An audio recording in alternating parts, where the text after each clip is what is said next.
You're muted. Yes. There. Okay, we figure out, Oh, sorry. we just need, before we start, we just need to sort out the acoustics.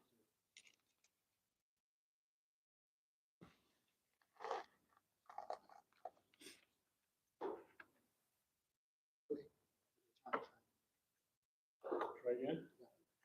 Okay, Leanne, could you just say something? I just want to see if we solved the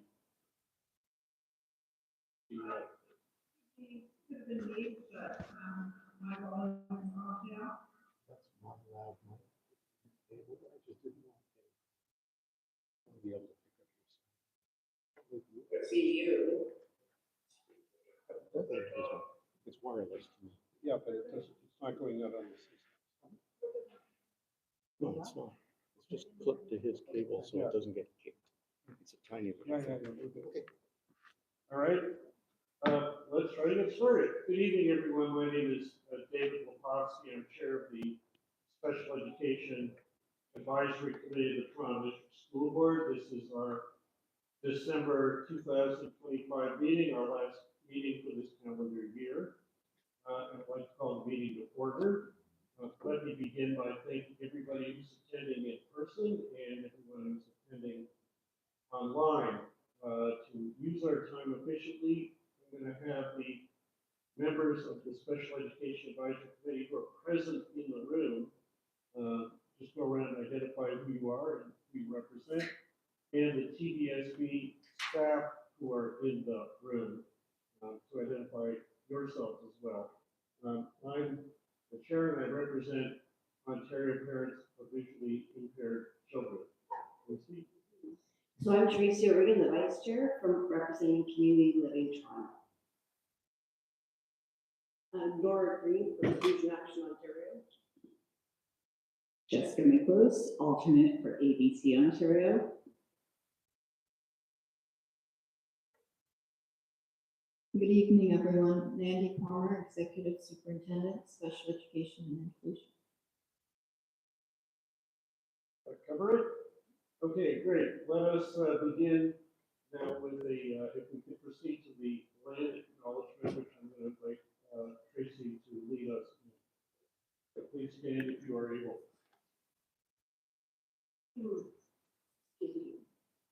We acknowledge we live on the lands of the Mississaugas of the Anishinaabe, the Haudenosaunee Confederacy, and the Wendat. We also recognize the enduring presence of all First Nations, Métis, and Inuit peoples. Thank you. We have a proposed agenda on the table and we need to approve that agenda. So could I have a motion to approve the agenda? Nora, seconder, please. Okay.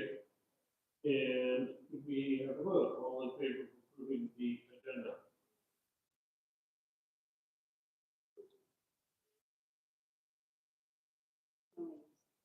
Okay. Any conflicts of interest on any item in the agenda that any SEAC member needs to declare? Could you let us know that? Not hearing any. Let us proceed to our meeting agenda. The first thing on the agenda is my chair's report. I've come up with I provided you with an extensive written report. I am going to ask that it be for a vote for it to be affixed to the minutes, subject to the debate we're going to have in a few minutes about the minutes. But I really only want to say a couple of things by way of introduction so we can dive right into our substantive agenda. Much what's in my chair's report is going to come up in the context of specific agenda items. The first is, this being the end of the calendar year, but not the school year, I want to take the opportunity to thank members of SEAC who have volunteered your time amidst all of our high-pressure schedules and donated it to the Special Education Advisory Committee. Your dedication is really appreciated. Your advice, your input, your debate, all of it is very much appreciated. As well, I want to thank the staff from TDSB who are here, from various parts of the organization. You had a tough year. We raised tough issues, which makes your tough year at times probably a bit tougher. But we all appreciate your dedication and the work and the commitment you bring to this. And we look forward to everyone getting a bit of a break. And so we can come back in the new year, roll up our sleeves and dive in again. The other thing I want to note is that having had the privilege of serving on this committee for 10 years now, and over 10 years, and having chaired it now, this is 2 years in a row, 2016 and 17, and then last year, and this year. I just want to give one reflection.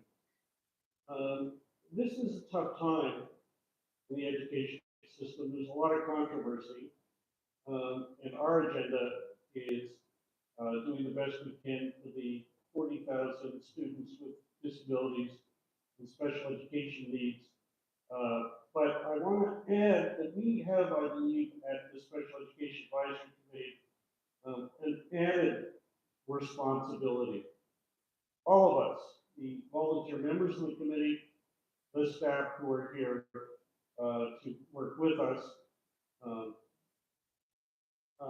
given the change that came about at the end of last June with the appointment of a supervisor by the province and the termination of the role of the elected trustees, we are now, SEAC, one of the only, if not the only, public place where members of the public can come and hear our issues debated relative to the way the school board serves or should serve students with disabilities and special education needs. That puts an added responsibility on all of us. We need to make sure that we are asking and raising important issues. We need to do what we can to make sure our message is available to the public so they know about these issues. And from the point of view of staff, this is one of the few, if not the only, place other than the Parent Involvement Advisory Committee where they might be in a public place to ask these questions in this kind of setting. And so let's dive right in now to that, apply that, or to take, put into action that added responsibility we have. We've gone from just being one of the many committees of the board to really one of the only places where our issues can get a public hearing. And that's a serious responsibility on all of us. Let's get to work. We have a request by two people to make delegations. And so I'm going to be calling them up to each speak to us one at a time. Just to let people know kind of what this is all about. SEAC is not a place where parents can bring individual problems that they've experienced forward with a view to us investigating them, making decisions about them, any of that. But SEAC is a place where parents and others who have experience with how things are going on the front lines of our school system from the perspective of students with disabilities and special education needs. A place where they can bring their stories forward to help inform our activity, our effort to identify priority issues, our effort to formulate constructive advice for the board, and to advocate for action. To that end, we are very much indebted whenever anyone offers to come and speak here. The rules that we apply are the ground rules or the practices. Each speaker gets 5 minutes. We ask them not to identify any child or any teacher or any school. They can talk about individual incidents if they wish, but to do so properly anonymized, to respect respect that practice. And we appreciate that while it's not easy, our people who have presented us have done a very good job of doing that. We also ask people to focus in their 5 minutes on what barriers they've seen, and what they recommend that the Front District School Board do to reduce or eliminate or prevent those kind of barriers. So let's start with Rahel. Do you mind coming up? And our speakers get 5 minutes. We don't, as a practice, do a Q&A with them, but after the meeting, SEAC members and everybody's welcome to chat with them if they want to chat with us. So welcome, and the floor is yours. Thank you so much. Good evening, everyone. My name is Rahel. I'm a TDSP mother, and I'm here today carrying my story and the stories of many immigrant families through the Motivate Project. We're asking for one clear step that will make a real difference. We're asking TDSP to give every newcomer parent a simple orientation package at registration, a package that explains the pathways to support, the meaning of each state and what families can expect. This would help parents understand the system early and help children get the support they need on time. Thank you for giving me this space. I want to begin with a moment that I will never forget. It was my son's first week of school. He stood in a hallway with his hands pressed over his ears, his whole body shaking from the noise. He wanted to be brave. He wanted to stay, but I could hear the fear in his eyes. Someone said that he'd get over it with time, but he never did. Every morning, I walked away feeling like I had left him unprotected. I was learning a new school system in a new country while supporting a child with significant learning and sensory needs. And I did not know where to turn or what to expect next. My son has multiple developmental and sensory needs that affect his daily functioning. He needs consistent support to learn and to participate. Yet, the system's assessment focused on only whether he posed a safety risk, not on the support he required. As a result, he was placed in a classroom that did not meet his needs. This is why I'm asking the board to ensure that every child is assessed based on their actual support needs, not only on safety.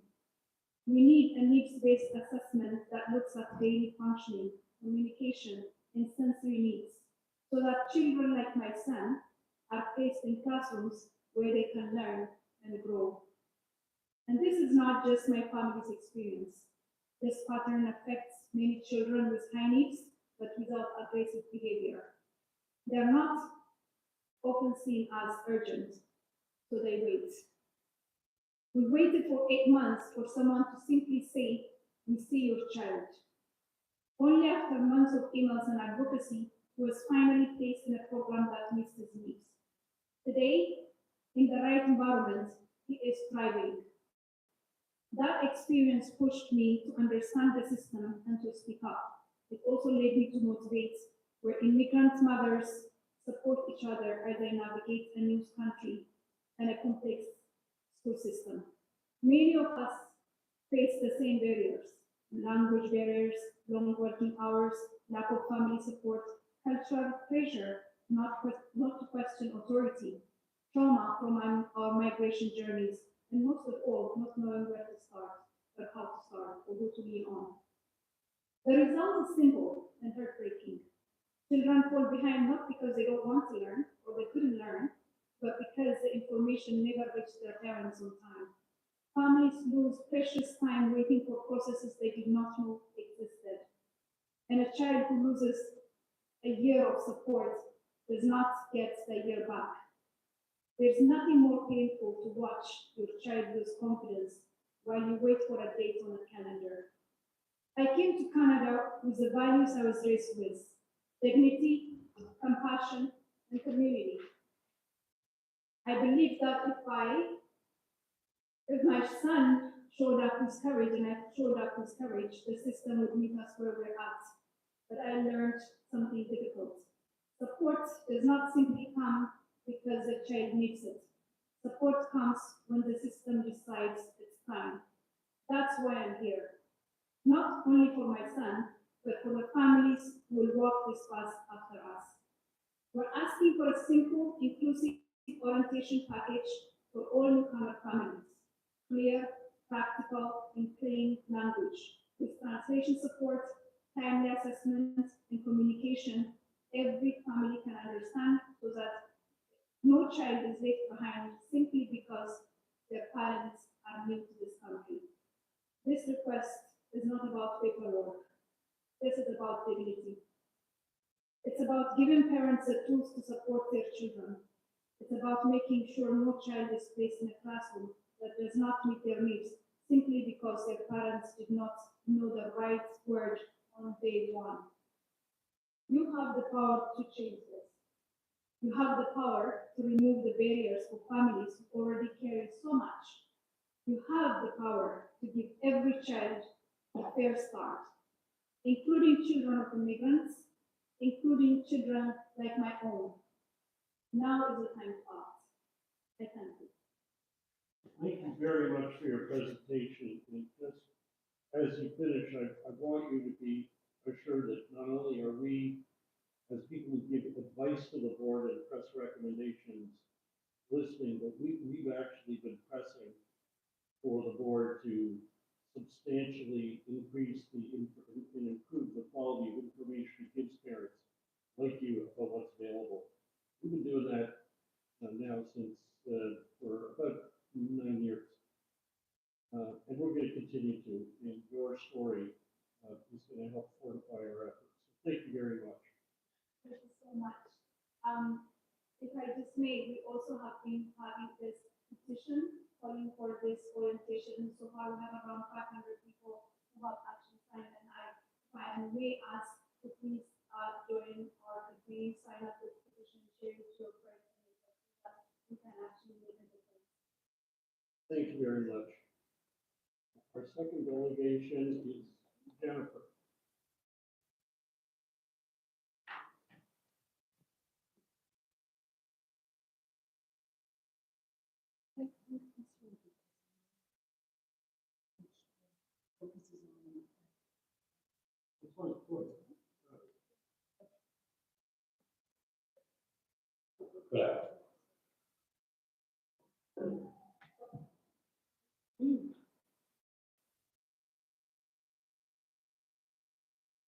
So, good evening, and thank you for the opportunity to speak today. My name is Jennifer, and I'm here on behalf of the parents and caregivers of students at Hayden Park Secondary School.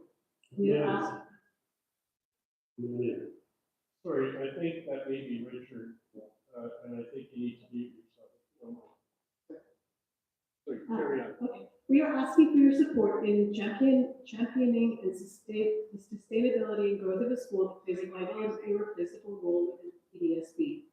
Hayden Park is the TDSB's only small student-centered high school created specifically for young women, transgender, and non-binary students with special education needs. For more than a century, it has provided a safe, inclusive, and affirming environment for students who have often struggled academically, socially, and emotionally in large traditional high schools and even in ISPs. Many arrive with histories of trauma, school avoidance, or years of feeling unseen. At Hayden Park, they finally find what every learner deserves: safety, community, and an education that meets them where they are. The transformation is real. Students who once felt defeated begin to thrive, rebuild confidence, and pursue post-secondary pathways they never imagined possible. But today, that future is at risk.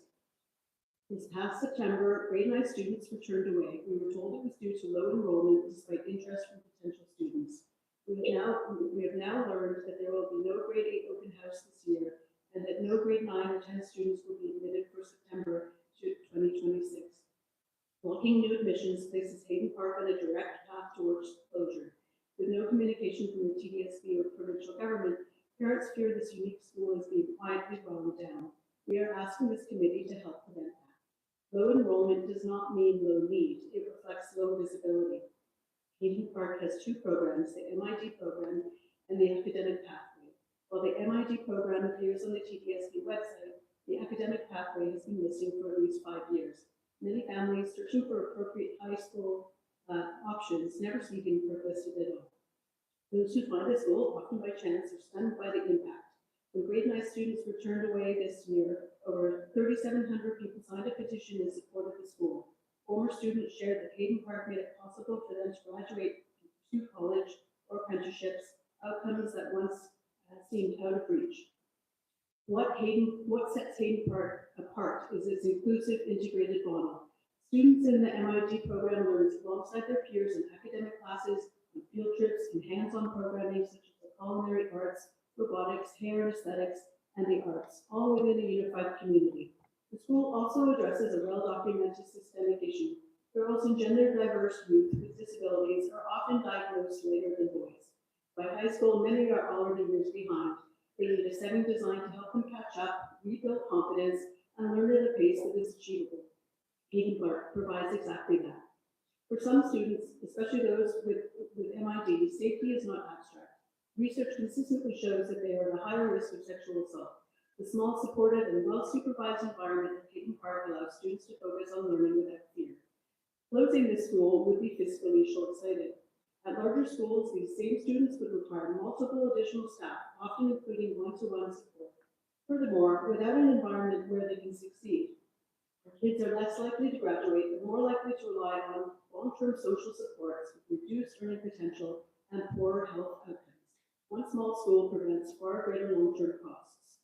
I want to share why this matters so personally to me. My daughter was not formally identified as having exceptionality until grade 12, just 2 months ago, despite multiple diagnoses in grade 1 and ongoing struggles beginning in grade 2. She has not attended a full year of school since grade 5. The pandemic played a role, but much of her school refusal stemmed from undiagnosed LDs and ASD. She attended 3 high schools and toured several more before we found Hayden Park by chance. She's almost 18 with only 2 high school credits, yet at Hayden Park, everything has changed. She attends regularly, she travels independently to and from school, something unimaginable just 3 months ago. She's earning strong grades and is seen as a positive role model. The change has been life-altering for our family. And she began thriving even before her formal identification because the academic pathway accepts all students. Hayden Park provides a lifeline to those who are struggling, falling through the cracks, or being passed ahead without the foundational skills they need, whether they've been identified or not. We want other children to experience what our kids have found at Hayden Park, and we want our children to graduate. And we want the TDSB to support, not dismantle, a school that has changed lives for generations. We are asking this committee to advocate for transparency, for restored admissions, and for the long-term sustainability of a school Toronto cannot afford to lose. Thank you. Thank you very much. I want to just ask you and Rahel for, I have a copy of your presentation. If it would be agreeable to my making sure it gets sent to the provincially appointed supervisor of the Toronto District School Board, because I think it's important for him to get those. Yes. Okay. And in fact, I saw when I looked at the list of participants on the screen for our Zoom meeting, the name Laura Elliott, and I think that may be someone working in the supervisor's office. You can confirm that, I get an email address, I'll send it to her. Thank you very much. Let me proceed to our next agenda item, and that is the subject of a town hall for more parents to hear from us, or pardon me, for more parents to get a chance to speak to us. Briefly, just for the benefit of those who may not have seen my chair's report or those attending here, we held a very successful town hall for parents of students with disabilities and special education needs a year ago in November. We had 3 rooms running. In this room in person and 2 rooms online. And we heard very powerful presentations, very much like yours today, the two we just heard. We've asked to do another. Staff said no for now, but the now included what this past year, and we don't have an end to when the now will come to a conclusion. And therefore, I'm proposing, and I have a motion, so strictly speaking, it's not necessary, but I really do think it would be helpful. I'm proposing that we allocate our April meeting to be a town hall. That we do it within the rules and procedures that are established and that TDSB agrees to regarding SEAC's operation. In other words, individual delegations, 5 minutes long, very much from the same guidelines we just used. The difference is this. If we had staff participation, we would be able to sign up more than the number of people that we could hear just in this room, either in person or online. But without staff participation, or agreement, I should say, we would simply do it as our usual monthly 2-hour meeting. But instead of other agenda items, the agenda item would be hearing from the delegates. We don't need, we could proceed with that if we want to.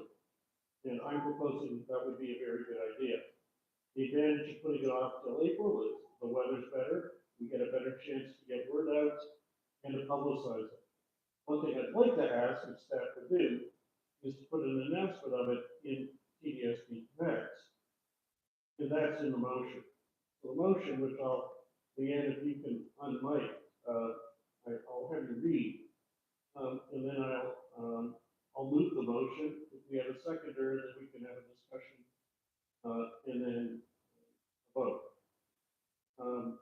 And given that SEAC has been very strongly supportive of the idea of town hall up to now, I'm anticipating, perhaps optimistically, that we're not going to really have much of a debate on this, but that's totally up to you. So Leanne, who's our able staff support person, would you be able to unmute yourself and just read the motion that was in my chair's report? Sure. I'm still, I don't know what's going on with my mic. Or maybe I'll try to put it on the screen and someone else can read it. Yeah, you can do that. Could you read it? All right. If you can't, then the two of us are trying.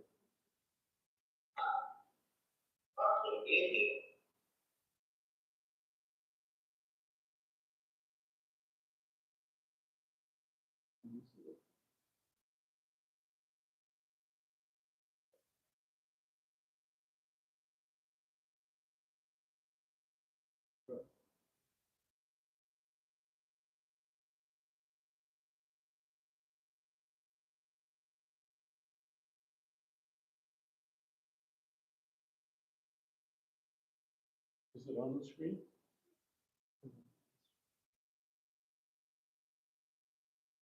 Leanne, we don't see it yet, just so you know.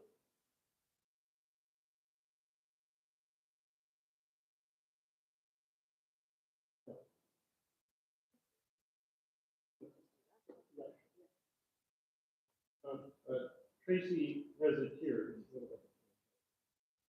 Okay, go ahead. SEAC Town Hall in April 2026.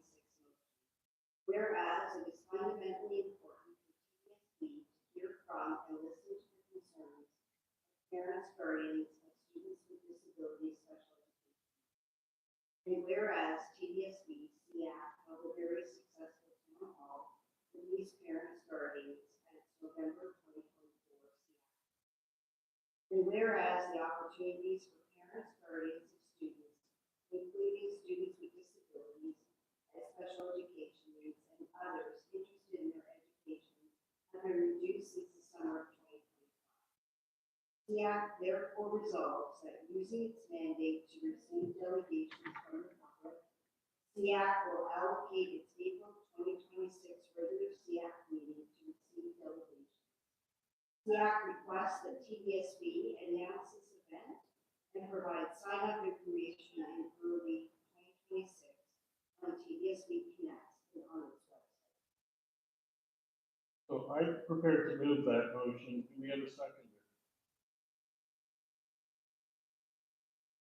I second it Brian, West. all right. Do we have any discussion, or would you like to proceed to a vote? I would like to make a comment if that's okay. Sure, Leo. I think it's just really important. Sorry, Leo, it's Louise. Steve, you can mute.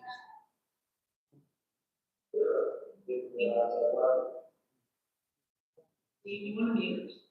I will try. Sorry about that, Leo, actually. Thanks so much. Sorry. Thank you. Go for it, Thank Leo. you for that. Yeah, I think we've all been hearing it in, the news, and the ministry has been clear that school boards need to get closer to parents. That's what they're saying. And we're asking staff to support in direction by helping solve this normal. It's in line with SEAC's mandate, and to represent families in environment special education, and it also reflects Autism Ontario's belief in one of our main propositions: the family must be true partners in their child education. Just want to put that. Thanks, David, for running with this. Thank you. Anybody else feel that they want to speak, or shall we, or would you like me to proceed to a vote? Okay, on the motion, all in favor?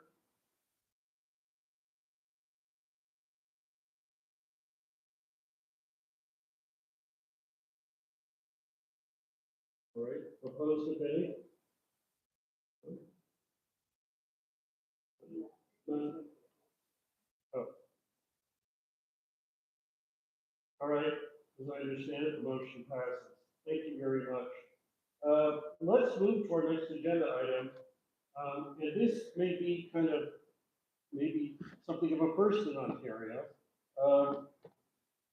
Within the past couple of weeks, the provincial government, the Minister of Education, has directed all school boards to establish what's called a Student and Family Support Office to receive calls from families if they've got issues or concerns they want the board to address that they've not gotten addressed.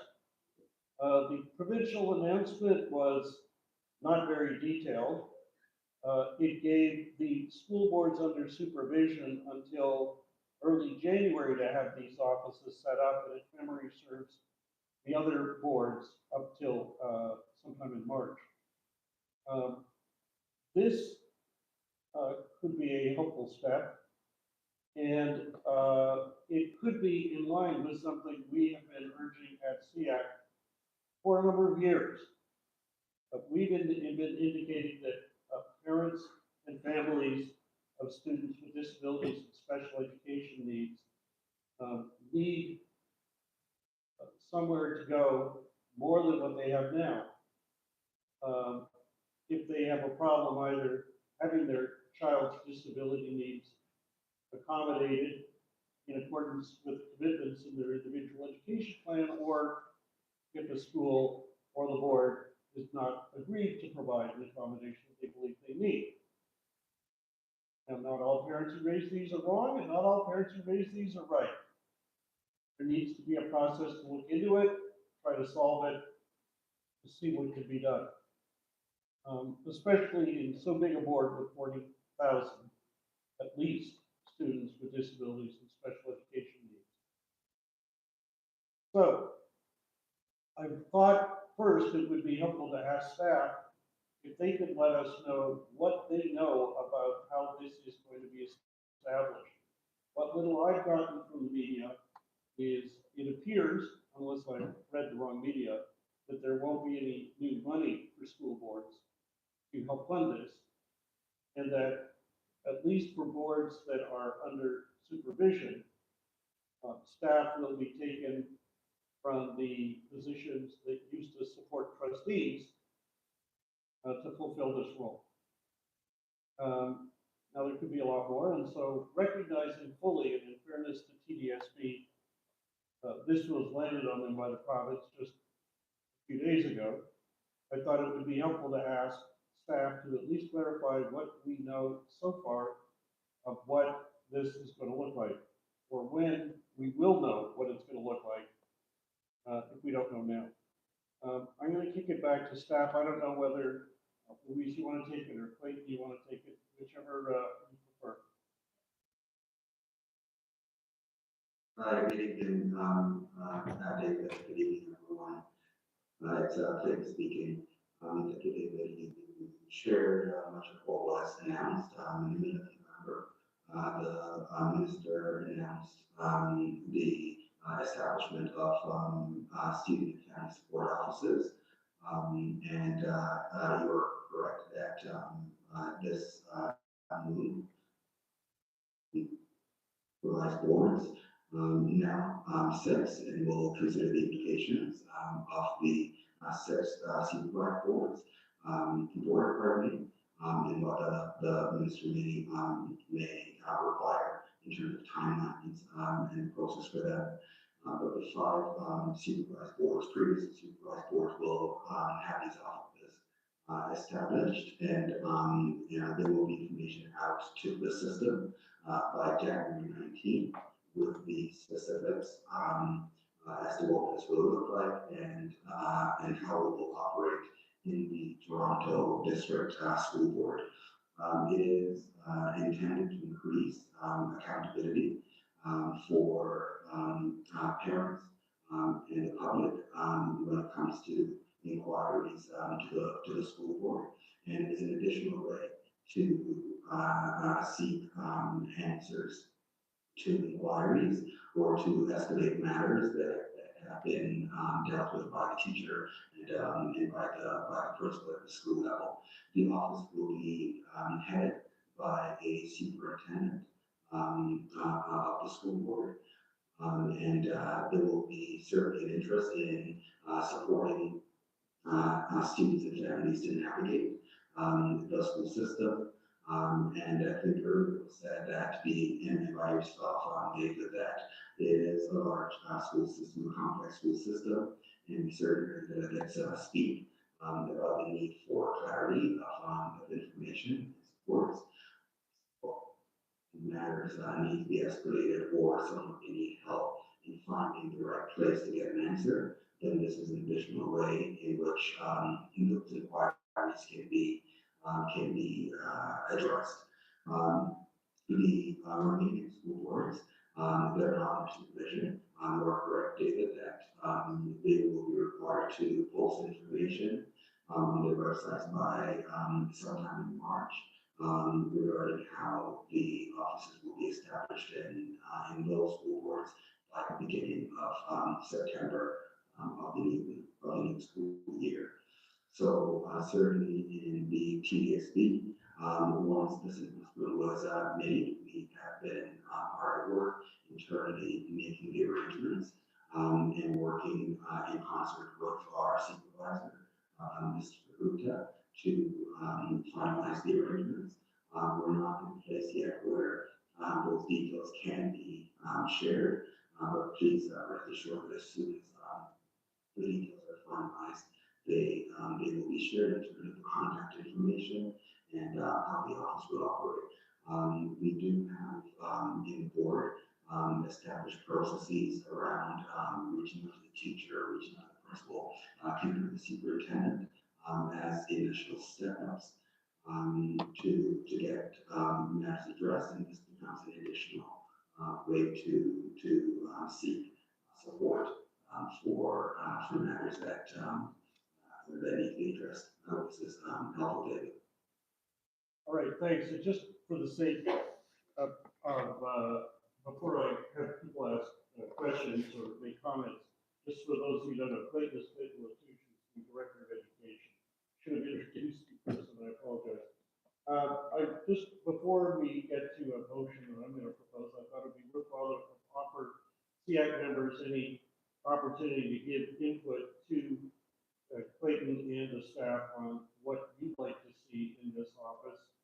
And as we give our advice, we're aware that this is all something that's hitting them fast, and they've got to deliver fast. And But whatever they do when they open the doors in January, can be modified if our advice isn't taken into account right at the start.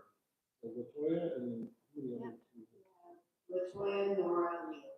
Okay, let's keep it to those for now, and we can always send in feedback later. Latoya? Thanks so much. I'm actually, happy that there is some strategy that really seems to want to bring the parents with me. I think that's great. I do recognize though that the Ministry of Education group, they also do have education officers. And sometimes not a lot of parents know that they can actually call in to the Ministry of Education and get similar service, I believe. I've done that myself. And also, the role also sort of look almost similar to that between the trustee role as well as the education officer role directly with the Ministry of Education. So it is really a question of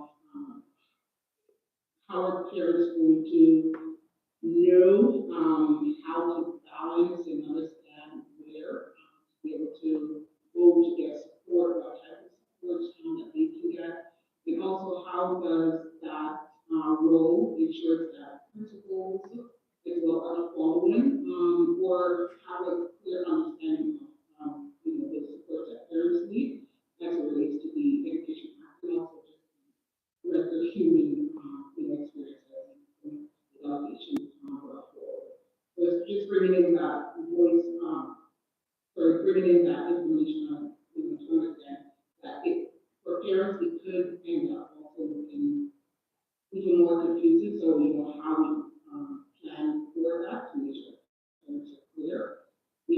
How does that new role fit into all these different pathways for them to be able to advocate and also ensure that it's not just about telling parents what they can do, but also ensure that principals know these roles and the supports that are there and are actually following through whatever protocol we have. All right, thank you very much, Latoya. Next is Nora. Thanks so much. Obviously, there's a lot of details, and I appreciate you sharing where the board is at right now, Clayton, with developing that. I'm a little worried about sort of the superintendent, because my understanding is sometimes when we get to the superintendent level of concerns, there's like a hierarchy issue. So the superintendent can't tell a parallel superintendent what to do. So then, really it's more like advice or guidance as opposed to direction about properly accommodating students. So I have worries about that role of a superintendent talking to other superintendents, more guidance as opposed to directive when people are honoring the duty to accommodate. I do think it's a very exciting time to possibly start to take data because now it's like a single place or one place. If we're going to have that, but I am very concerned about the volume that office is going to have to take on as it replaces a large number of people who once performed that role. So if we're going to have that, then I would really hope that they would take the opportunity to take some data and use that to inform practice or priorities in the board. Thank you, Leo. Thanks so much, David. Yeah, I think we're particularly pleased to see the launch of this office. SEAC knows we've been asking for something like this for some time, so I'm particularly glad to see it moving forward. But as you implemented, we asked a few considerations. I think first place, triage. A student missing critical IT support or a student requiring special education needs cannot be queued behind a parent set of other software. Right? The office has to have a way of prioritizing special education. It's not inconveniences, their access and safety, so there has to be a fast track for special education. Number two, staff training. The office should be staffed by people who are trained in special education. You know what IPs are, SEAC, disability rights, trauma informed communication, all that kind of stuff, because that principles are not always the case and they give wrong information. There's a good chance to fix that. Third, keep it human. I don't think this can become a call center with scripted answers, right? Families need real conversations. You turn this into like a call center with generic replies, And four, coordinate with your human rights office. Many of the concerns that families are raising are not convinced their rights based. You have clear support pathways for those cases to move forward, and this is even in terms of liability for yourself. You're going to avoid lots of lawsuits if you solve it right. And finally, just remember, when you set this up, I'm not asking for favors. I'm asking for rights to be able to. So include voices with lived experience and from the community, right? Let's try to make sure that you guys get everything you can help with that. All right, and I'm just gonna add my own 2 points that I hope might be of assistance, one that will build on something Laura said. The first is, it's really gotta be important that there's a decision made at the outset that this is more than just a place you call and they just give you the party line. Perhaps this is what Leo meant by a call center. In other words, if you've gone to the principal and they've told you X, and then you go to the superintendent, they just retold you the same thing.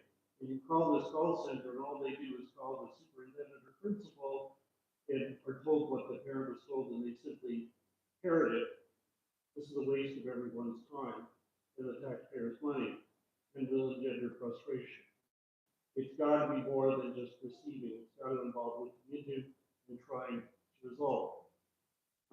And also prioritizing which need swift action versus which don't. The other point I want to make, building on what Nora said, it is absolutely vital that good data be collected by the call takers. That can be aggregated and shared with senior management of the board, with the public, and with us. I don't mean with names or names of schools, but if we see a recurring request for the same help or a recurring confusion or a recurring need to re-explain something that lots of parents don't understand, these kinds of frequency of calls can help inform us, inform the board taking corrective action if it's these problems. I have a parallel. We have a requirement in Ontario that every court facility, every major court, provincially run court facility, have a court access coordinator. They help people get court accessibility needs met in the court process. They also collect these data. I see it every year or two because I'm on a provincial advisory committee, much like this one, dealing with court accessibility. We can see what the most common requests are, and it has effectively led the provincial government wisely to say, hey, we got to do more in this area. We get a lot of asks.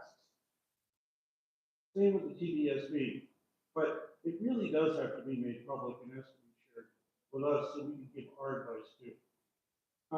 I have a motion in my chair's report. I'd like to present it now. It is basically giving advice based verbatim on what we recommended to the board a year ago. A year ago, I believe October, we passed a motion after several discussions about what is needed to assist parents and students with disabilities and special education needs who can't get their child's needs accommodated in their view. Either the board will agree to an accommodation or agree to it, but in the parent's view isn't delivering it. Where do they go? What do they do? We passed a motion. We presented it to the trustees. It was referred back to staff. Nothing further was done in terms of new action or new systems. Before this announcement, this is our chance. So the motion literally advises, repeats what we recommended there, but asks that it be built in as part of the new office we established. Can I just have you read that motion, please? So the Family Support Office motion. SEAC recommends that, 1, the new TDSB Student and Family Support Office should provide a prompt, user-friendly, fair, and effective process for parents, guardians of students with disabilities, special education needs, to seek a resolution if they believe that TDSB is not providing an accommodation for their learning needs, that would benefit the student. For example, if TDSB is not delivering on commitments in the student's IEP, or if TDSB has not agreed to provide an accommodation that a parent guardian believes that the student needs. 2, staff in the new TDSB student and family support office who receive and address a complaint from a parent or guardian of a student with disabilities, special education needs, should A, have expertise and experience with the education of students with disabilities, special education needs, B, be independent of those TDSB staff who have dealt with the student's needs and issue, C, have expertise and training in effective mediation, alternate dispute resolution, and D, have authority to direct any corrective action that they decide is needed. 3, if after review the TDSB decides not to provide the accommodation that the parent guardian has requested, TDSB shall give written reason for this decision. Number 4, every effort should be made to mediate and resolve any disagreements between the family and the TDSB. If the matter cannot be resolved, there should be an option for TDSB to appoint a person or persons outside TDSB to consider the issue along short timelines. 5, this process should be designed and carefully tailored specifically for addressing the needs of students with disabilities, special education needs. It should also not deal with other students' complaints that are unrelated to disability or special education needs. 6, this motion outlines the principles that should guide the needed process while leaving flexibility on how it will be designed and operated. This process can be designed so as not to conflict with ministry requirements. Parent, caregiver, or the student themselves can first bring their concerns to the teacher and then the principal, after which this avenue would be available to them. And just so it's clear, we recognize that students, families of students who don't have disabilities or special education needs will of course be able to bring issues to the student and family support office. The idea here is there should be dedicated staff there dealing with the issues raised by families, the kids that we're here to serve within that office and that meet this requirement. I'm going to bring them up. I'm going to move the motion. Do we have a seconder?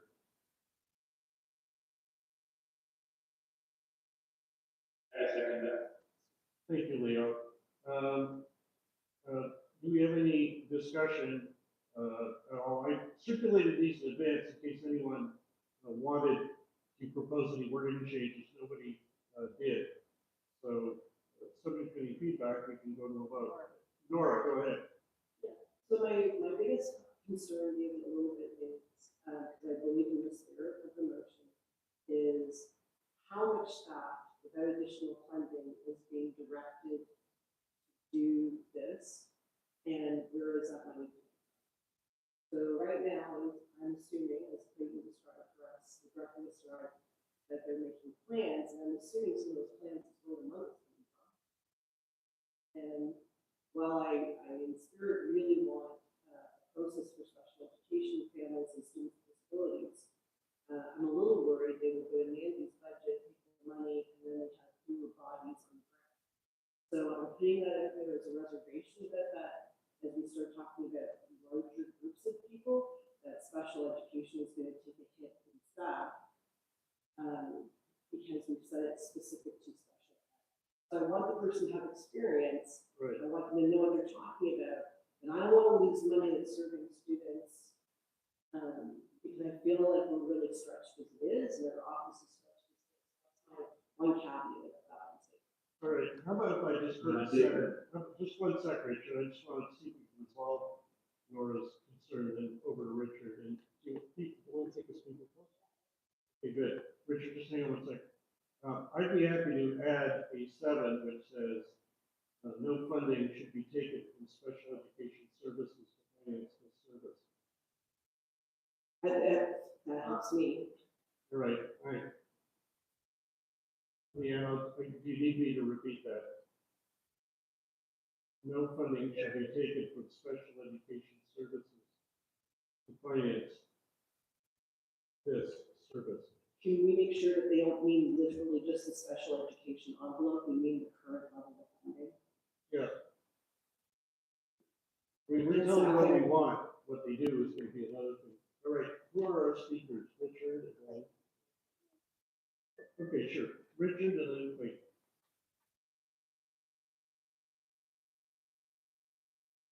Richard?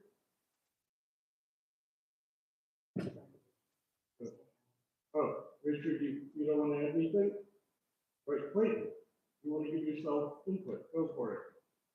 Sure, Okay. not input, for sure, but I certainly appreciate hearing, the questions and the advice, of SEAC, that we can give back as we, further develop plans for this, office. But I did want to just, add a couple of, comments that, will hopefully, at least, a couple of points be reassuring, for members of SEAC.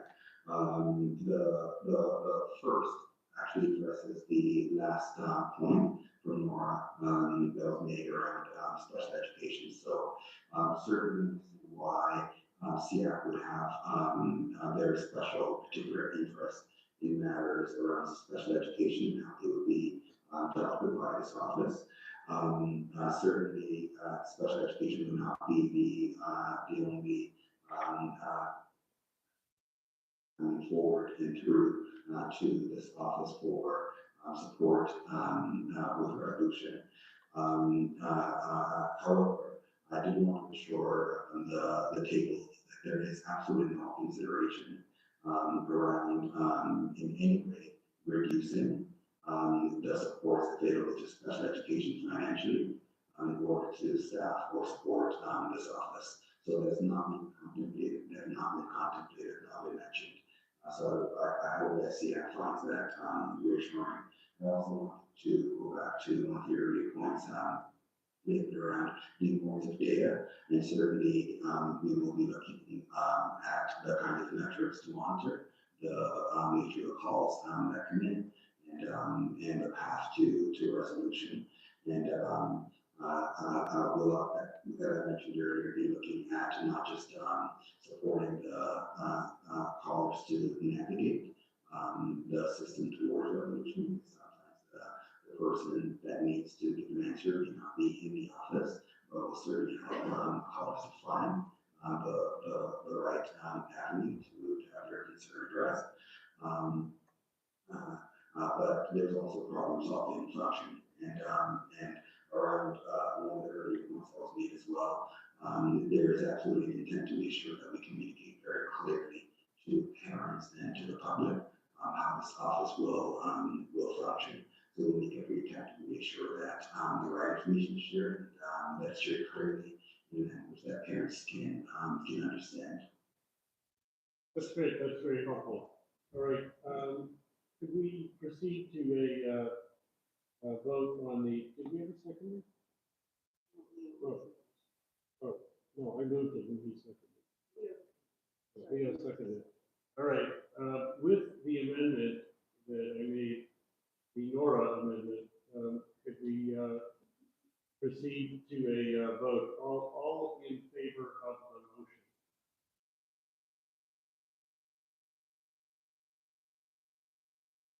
Anybody opposed? Opposed to it?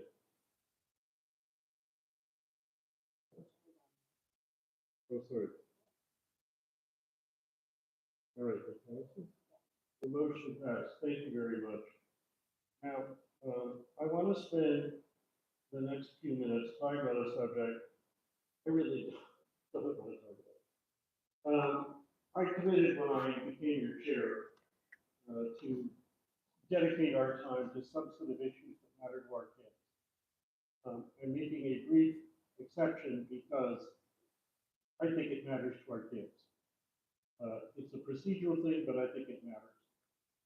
I believe it's very important for the public, including parents, including other TDSB staff who are not here, principals, teachers, others who care about what we talk about, to be able to, and the media, of course, as well, to be able to learn effectively about what we discuss and what advice we give. That was not an issue up until recently when the live stream was cut off. That's not for discussion here.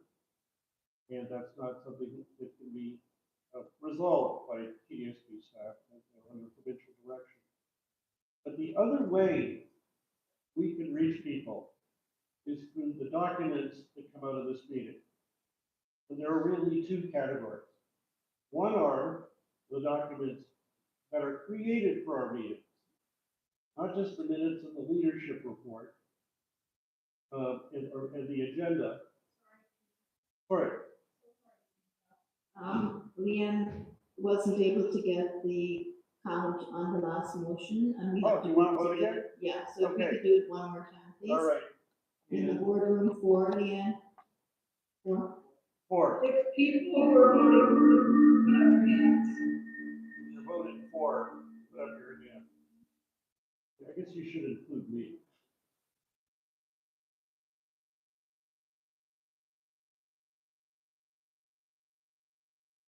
So if members online are in favor, please use the raise hand feature to, show that you're in favor. Thanks.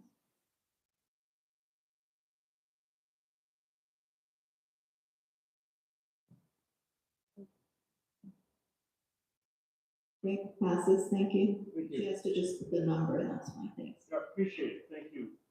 And if ever there's a question, just edit it.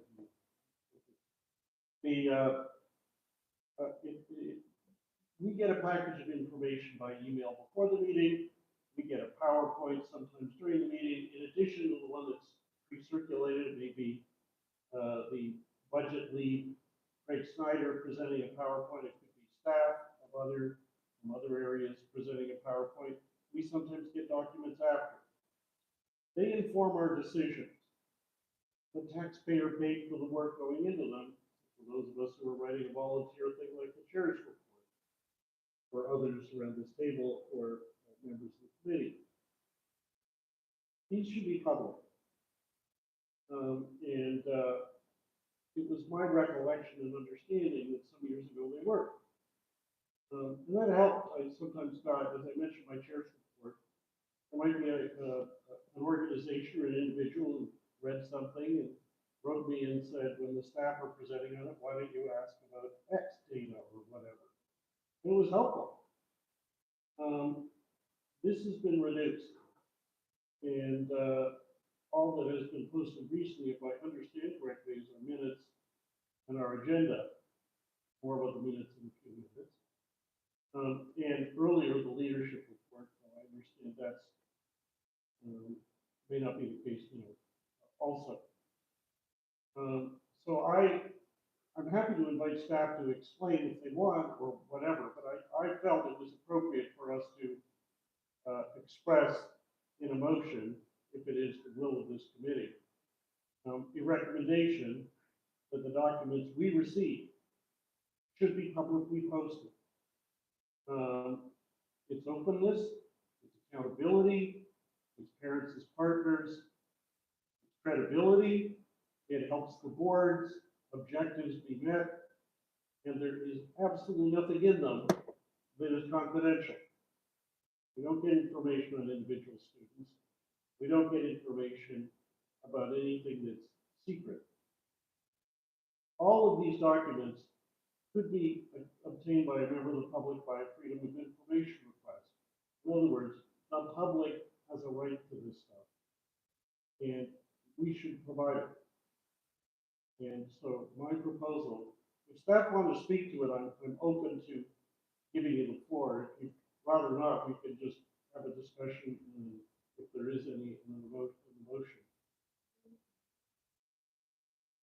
Hi, David, it's Louise. I'm happy to explain to the committee the conversation that I had with you regarding minutes. Is that what you're? Sure. Well, I'm going to do a separate thing about the minutes themselves. If you want to do it all at once, it's up to you.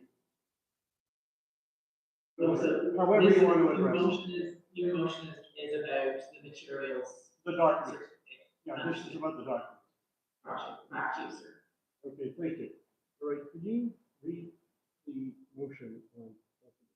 This was in the chair's report.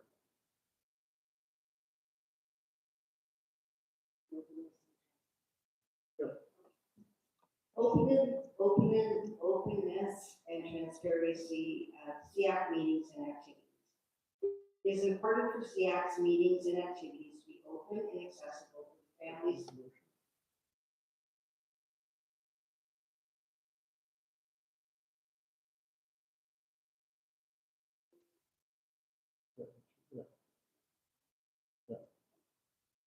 Posting the documents SEAC receives on the SEAC website. Whereas it is fundamental for SEAC meetings to be public, open, and accessible, and for the public to be able to fully follow and understand discussions at SEAC meetings. And whereas SEAC is provided with a package of documents each month in connection with its monthly SEAC meeting, which forms a basis for discussion at SEAC meetings.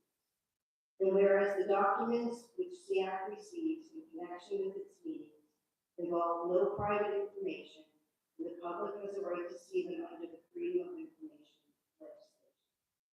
SEAC therefore resolves that all documents which SEAC receives in connection with its monthly meetings should be promptly posted on the TDSB SEAC website, preferably before the meeting.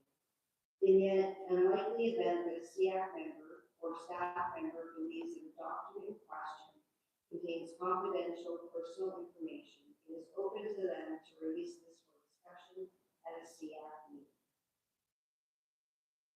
I'm going to move that motion, and if there is anyone who wishes to second it, let us know. I second it, Brown request. Thank you. Any discussion?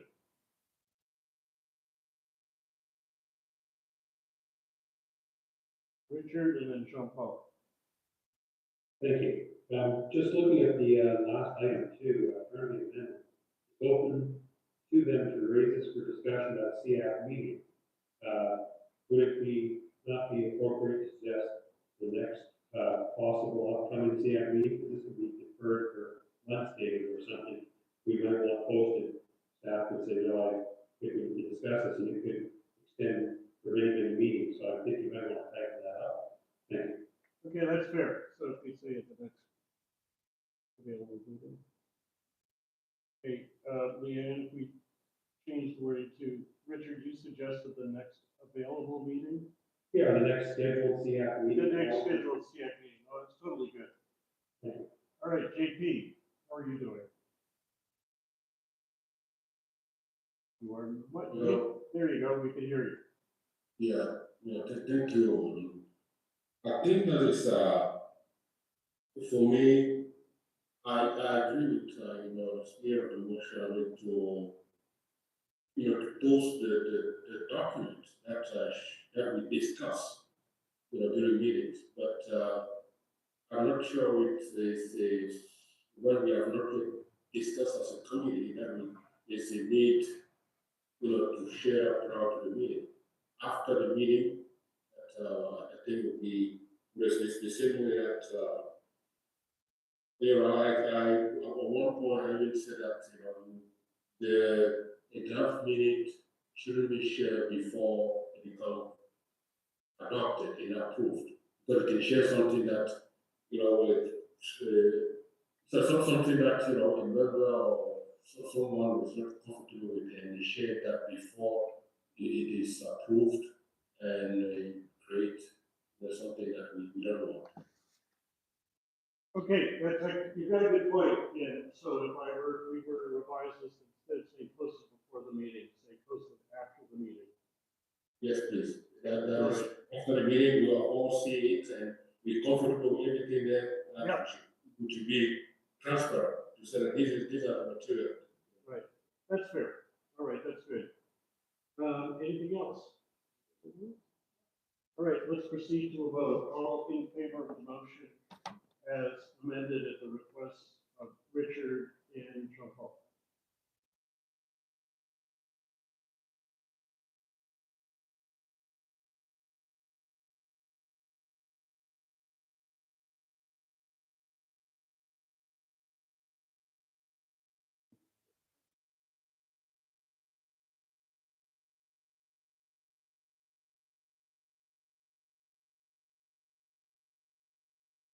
We're good. All right, opposed, if any? Respect. Victoria, is your hand staying up?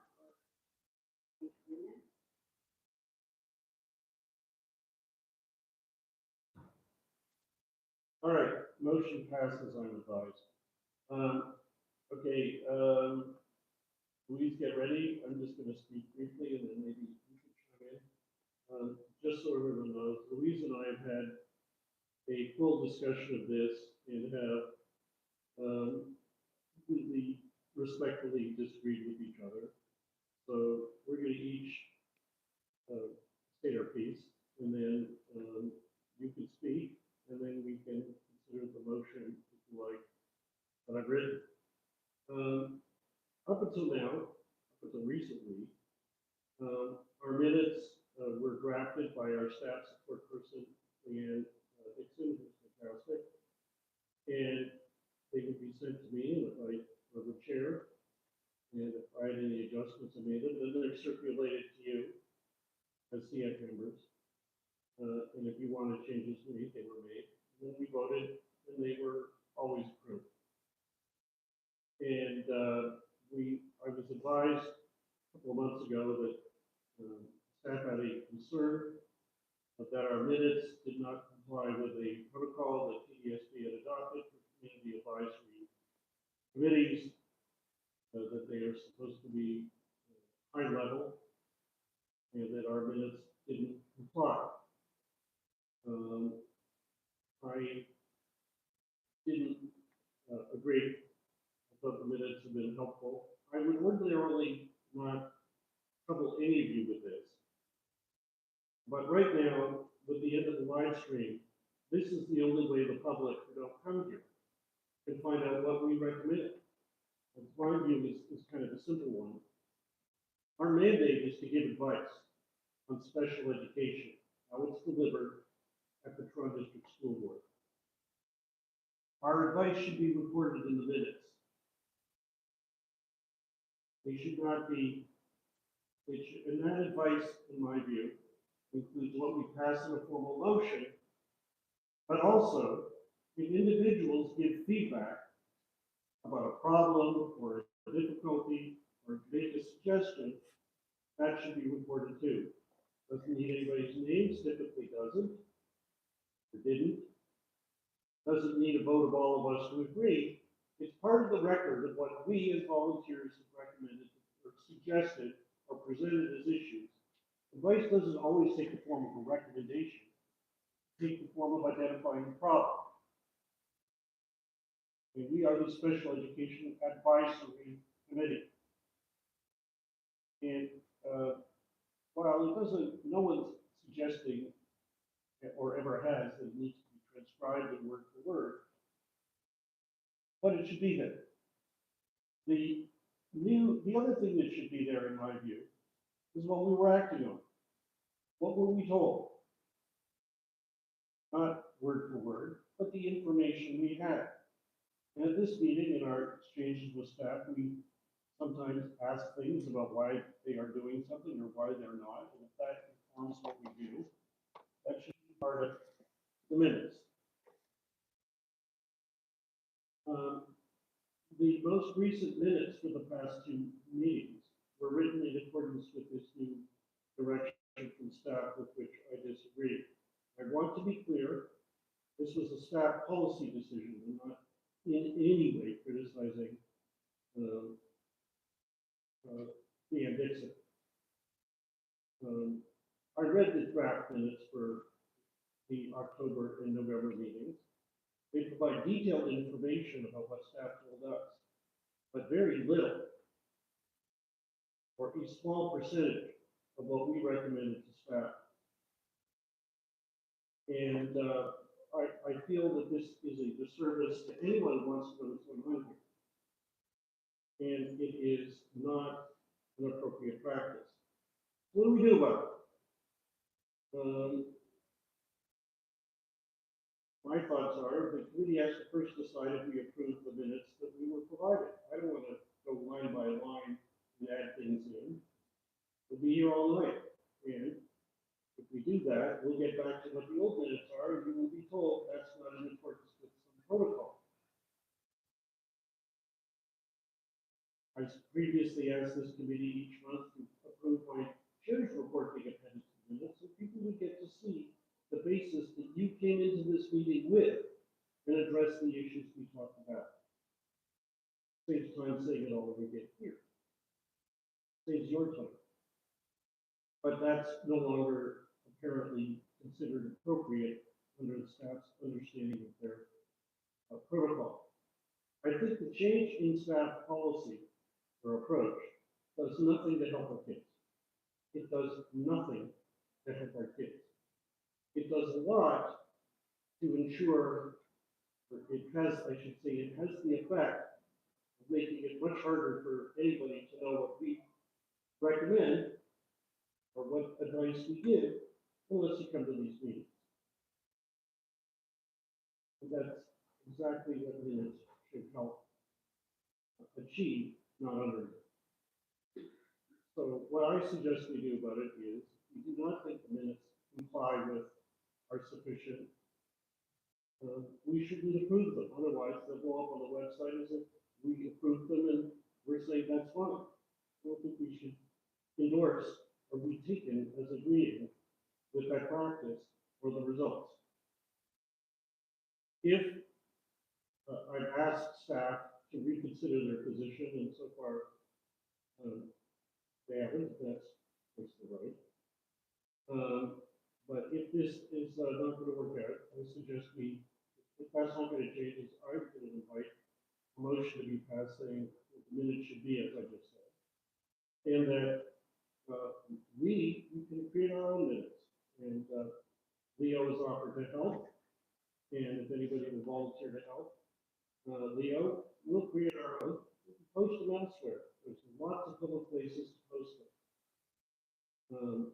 I regret any of this. I think our time is better spent on other things, but I didn't ask for this.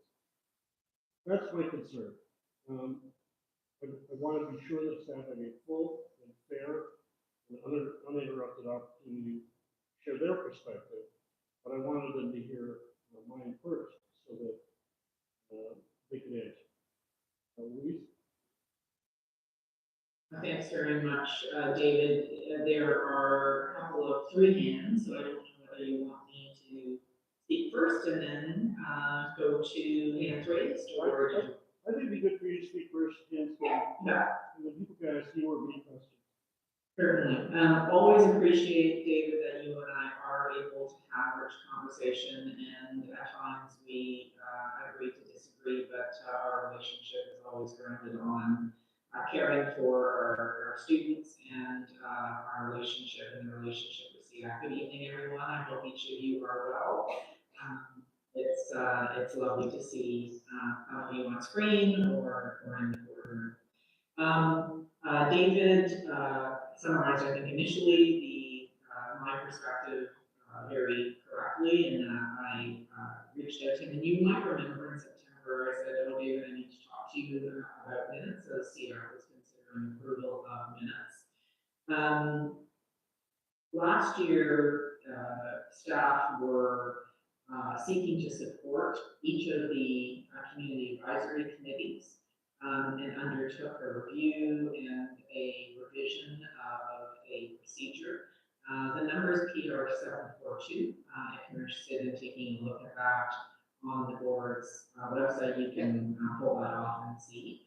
PIAC and SEAC, as you know, are two advisory committees that are naming while the board is under supervision, and they are considered advisory committees, but both are stipulated within this procedure as having a unique and special authority in SEAC by regulation and obviously a great import to our students and families. So at the heart of what the conversation I had with David was about meeting minutes. So any organization, certainly one as large as the Toronto District School Board, has a way of recording the decisions and the recommendations of the board as well as committees. So committees recommendations, and in this case, to the supervisor. Many boards record as meeting minutes solely the resolutions or the recommendations made. So boards of trustees would be recorded their decisions simply as resolutions, and committees made simply as recommendations. And the procedure kind of speaks to the basics of what is in meeting minutes. Certainly, SEAC has historically, and many of the other CACs, and once they resume, will have to again apply this procedure to their reinstalling of their meetings and how we record their minutes. But what our intention is that discussions will be and reports will be summarized at high level. So I'm hoping that's a point of reassurance, because I know it is important for the minute to be capturing the advice and the discussion that's held in the committee. So it's not simply going to be what many other boards do and just list the recommendations. It will provide a high level summary of the discussion and the presentations that are made at committee level. It will be less detailed than what has historically been, and I think that's what David was lamenting and is putting forth to SEAC for consideration this evening. But again, this is a very standard approach and methodology, and what we're trying to do is bring consistency for our committees to board practice in the way our board minutes have been written, and again from CAC to CAC. So David, you talked about the possibility of minutes not being approved. So the procedure talks about, first of all, the responsibility of minutes are the responsibility of staff. And we bring those to the chair and through the chair to committee. And it stipulates that once minutes have been approved, they are posted. So if minutes are not approved by committee, there would be nothing to post. So I just leave that for SEAC's consideration. Again, what I want to reassure each of the committee members is that your voice is important, your advice is important, and it will be captured. It will just be at a high level summary, again, which is aligned to the expectations and procedure and goes beyond what many boards document as meeting minutes. So David, I'll stop there and happy to engage in discussion and answer questions with SEAC. Okay, thanks, Lee.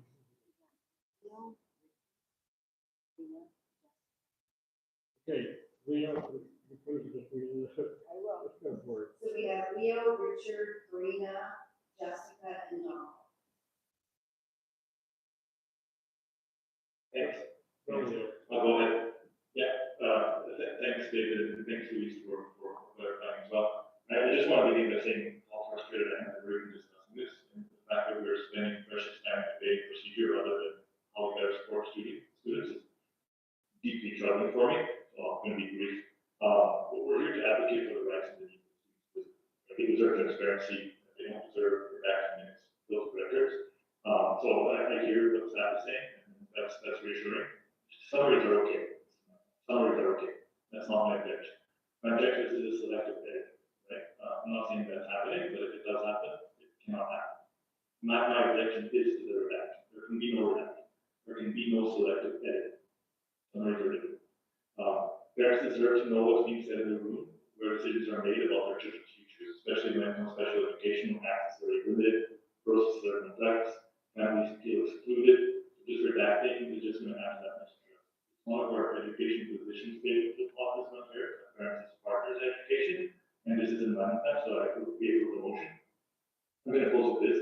The Ministry of Education, again, has made it clear that parents' involvement is a priority, so why are we being pulled into bureaucratic distractions that undermine? It is correct. We should not even be here debating this. It's a waste of time. It has to be hated. We should be working on solutions and the real challenges. So let's vote to approve this. Ask staff to refocus on substance and not process. And this procedural topic, and quite honestly, I hope to never discuss this again. Thank you. Thank you, David. If I may just offer some clarification. So Leo, again, I'm hoping to be providing reassurance. There should be, there should be no omissions. How we summarize may, I'll just say it may be frustrating for you because it will be at high level. It's not going to be, again, verbatim. When SEAC reviews the minutes, what you should be looking for to suggest amendments are errors and omissions.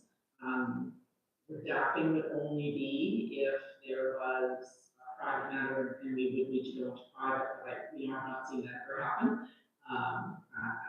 So again, hoping to be providing reassurance, and I know this is a significant change in culture, hoping staff also don't want to be spending time talking about minutes. We want to be creating an accurate representation of the discussion in a high-level summary to be at sufficient level. Thanks, David.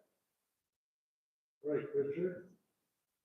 Thank you, David. The comment I wanted to make is, obviously, members of this committee aren't necessarily able to attend every single meeting, and there is allowances for them to be absent in meetings. And so I find that detailed minutes are a vehicle for the committee members that are unable to make a meeting to learn all about the details of the meeting, not just highlights. And I would expect that many organizations also use the minutes as a vehicle, detailed minutes, as a vehicle of reporting back to their communities or reporting back to them should they have information that they're trying to clarify on that. So I think the value of detailed minutes has many assets that we should keep in mind here before taking such a drastic action being heard here tonight. Thank you. If I may, David, Richard, thanks. Louise, what I'm going to suggest, because we've got other agenda items, I'll go back to you after we hear from our various speakers. Karen, sir. Karen, Karina. Thank you. This is Karina. It's the first time I think I'm speaking as the new representative for ABC Ontario. So thank you. I agree with the motion, the approach that the detailed minutes need to be kept, and very supportive. I think it's important not only for the decisions that we've taken, but the information we had and how we got to there. So I think that's very important, and even more so, of course, when the meetings aren't available to for virtual attendance. It's even more because there may be people who would like to be there but can't be there because the meetings aren't available. I just have a question though to clarify. When I look at PAC's most recent meeting online, all of the materials that were for the meeting are there, including the chair's report. So I don't know if it's part of the meeting minutes. I'm new to this, but I do see all the different materials listed there. So is that the approach, that the minutes might be summarized, but the chair's report would be listed right underneath them on the website, or is it that the chair's report and the other materials wouldn't be on the website? Just so you know, the only reason I asked to have my chair's report added to the minutes was to get around staff now no longer posting my chair's report.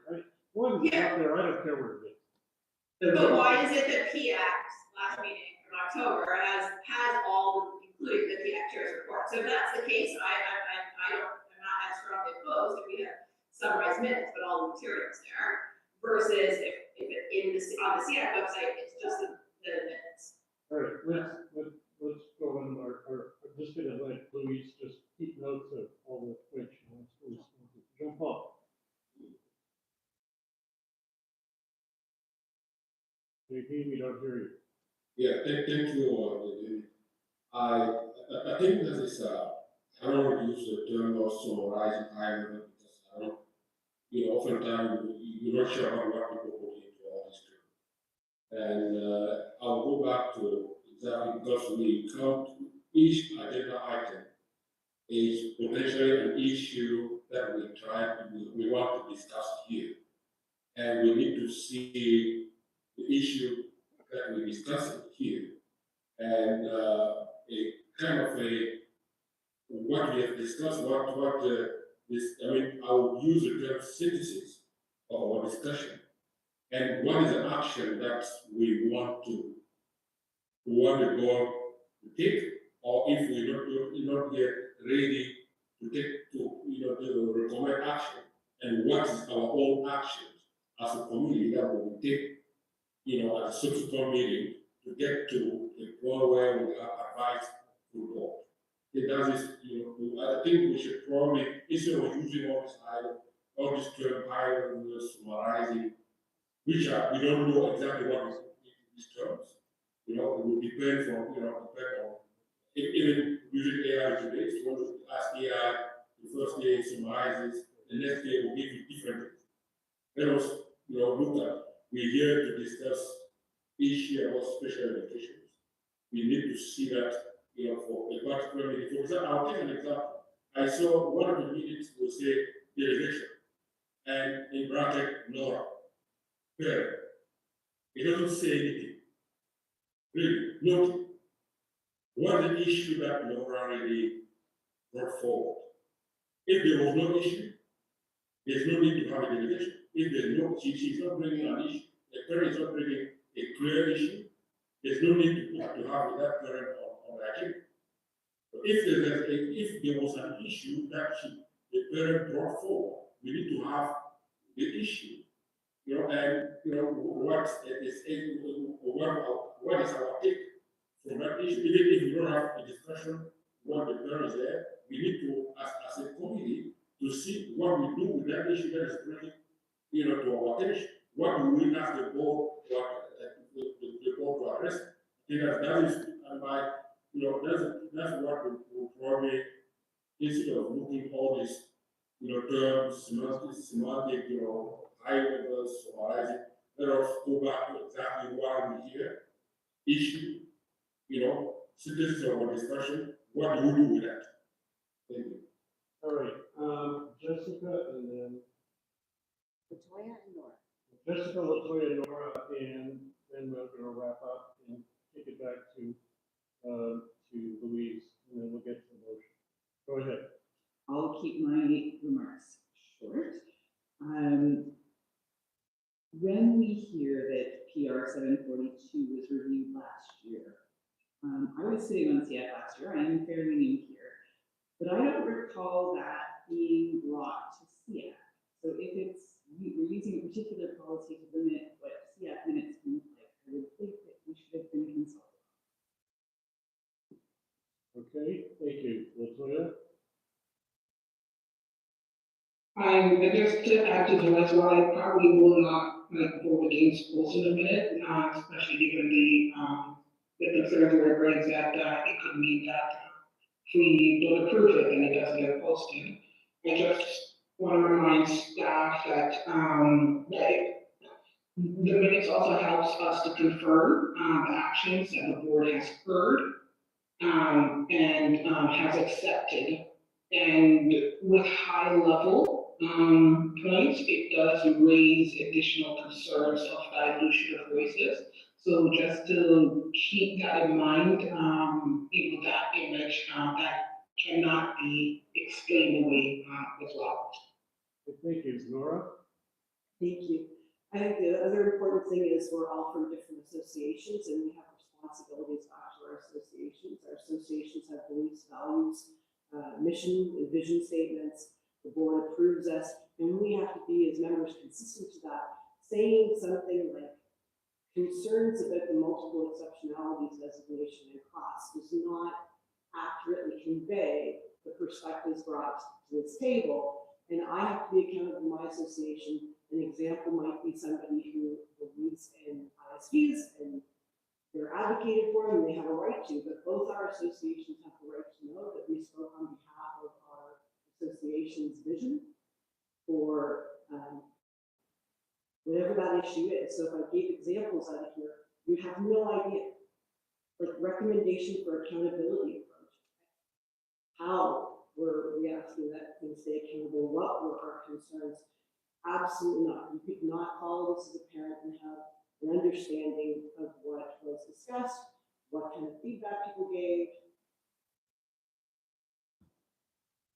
All right, thank you. Louise, just before you jump in, I've got a couple of other thoughts I want to just add. And if I was to fairness to you, I want to share it first and then add it to anything you might want to respond to. Number one, if you listen carefully to what Louise said, she number one once said that there was anything wrong with the minutes we've had for 10 years. Like, it's not like there's a problem here to fix. It doesn't comply with some protocol. By the way, 30-page, if I remember, protocol written for us volunteers about how we're supposed to. All sorts of, nothing we've heard shows that there was something wrong with our minutes that hurts our mission for kids with disabilities. You've identified several ways that these much more edited minutes do hurt. I'm going to add that it's not a question of do we summarize or do we not. All minutes are summarized. The question is, how much do they leave out? And if you look at the perfect illustration of what we're comparing, the 2-minute sets of minutes we've been asked to review, give detailed descriptions of what staff told us about what the board's doing, but very, very little of what we recommended should change. And building on the example that Jean-Paul wisely shared, we have members of the public who come forward to tell us about specific problems, careful to anonymize them. And all we hear is parent X, not even what the problem was they identified. And so I say this is a solution looking for a problem. The effect is to reduce our capacity to reach people on the very subject that we have been volunteering to assist our kids. And it's wrong. And the last thing we should be doing is being complicit. Louise, over to you. Take as much time as you need. Yeah, thanks very much, David. I won't take much time, and I appreciate that SEAC may not agree with what I'm sharing. Please know that again, our intention is to capture the essence of the discussion that happens. Organizations determine how they operate by effective governance practice. And really that is what we are trying to build in TDSB, and having consistency and coherence in how we document the work that we do. That really is, when you're talking about meeting minutes, that's the goal. How are recommendations and actions captured? As well as, in this case, what we're hoping to do is a little bit broader than that, and I'll use Jean-Paul's phrase of synthesize conversations. So let me go through some of the questions that were posed by committee members. So Richard talked about just lamenting that detail that he relies on if he misses a meeting, and I think that was echoed also by Nora, who wants to represent the meeting to her association. I think your last conversation and the motion that you approved as a recommendation in regards to posting presentations is an interesting one, and I know that Mandy, myself, and Clayton will take that back to Supervisor Gupta for further conversation and consideration from staff as we're looking at consistency and coherence. The Board of Trustees always had public presentations posted on the website, and that's not been the habit of SEAC. We use the mailer. So we'll certainly take that back, and I think that would be a way to support what Richard and Nora were talking about. Karina talked about when she reviewed the PIAC website, that noted that there were detailed minutes. Similarly, for September, SEAC approved detailed minutes that staff had presented. So, as I had mentioned, as senior staff, we are being asked to, by the passing of our procedure, to be moving each of our CACs to what is written in the new procedure, and I think that PIAC has not yet considered that procedure, so I think it's just a time delay for the conversation also to happen at PIAC. So Karina, I hope that makes sense for you. And Jean Paul, you talked about synthesis, and you talked about how will actions be recorded, and that indeed is at the heart of effective governance practice. That meeting minutes are intended to be a record for eternity, for as long as it's critical to know the decisions and the recommendations coming from committees, and the overseeing board, in this case, previously board of trustees and now supervisor, and meeting minutes are generally capturing for committees recommendations only, and for board of trustees, resolutions. Again, we're going to go a little bit further than that because we want to capture and honor the conversation that happens. Just a comment was made that when we were consulted on the procedure, it was, we did make SEAC aware. Know that procedure is consulted, it moves through the system differently than a policy. Policy has a full consultation period and is brought to the board, or in this case, now supervisor for approval. Procedures are written and approved by staff, and who approves it is executive council. So it moves through differently through the organization. Nora, and also back to Richard's comment about meeting minutes, again, are going to be much more synthesis. It's not going to be as detailed as previously brought forward to SEAC.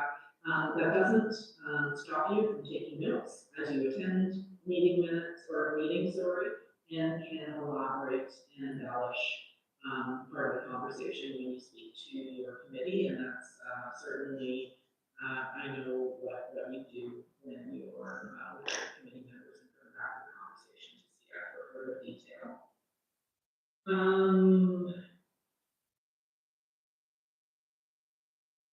David, I just wanted to make it clear in regards to your chair's report. So although you passed a motion for the chair's report to be part of the minutes, staff who have the responsibility for creating minutes will also be summarizing the chair's report to be included.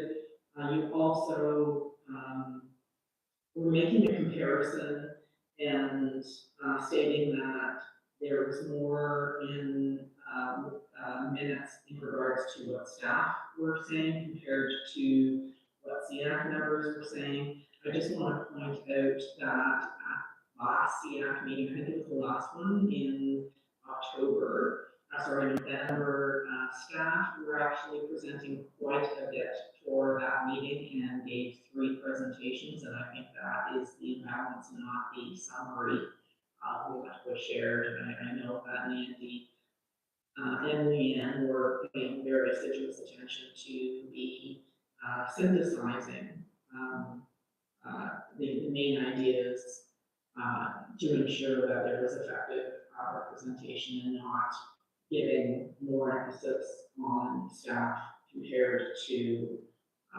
members. And we will always be putting that in front of our mind to be synthesizing those main ideas or having high-level summary and not losing the import of the discussion. So I know this is not what SEAC is hoping for and wanting to have that detailed summary. Again, that's not aligned to our procedure and not what staff will be presenting to the chair and to SEAC going forward. Thank you, David. Right. I'd like to move the motion, if you can read it out. We're going to skip I'm going to defer the topic of safety plans to our January meeting, so that we can wrap up as close to on time as possible. So after we deal with minutes issue 2, we're going to go to the leadership report, the association report. We're under Ontario regulations, SEAC's mandate is to make recommendations to the board in respect of any matter affecting the establishment, development, and delivery of special education programs and services for exceptional people in the board.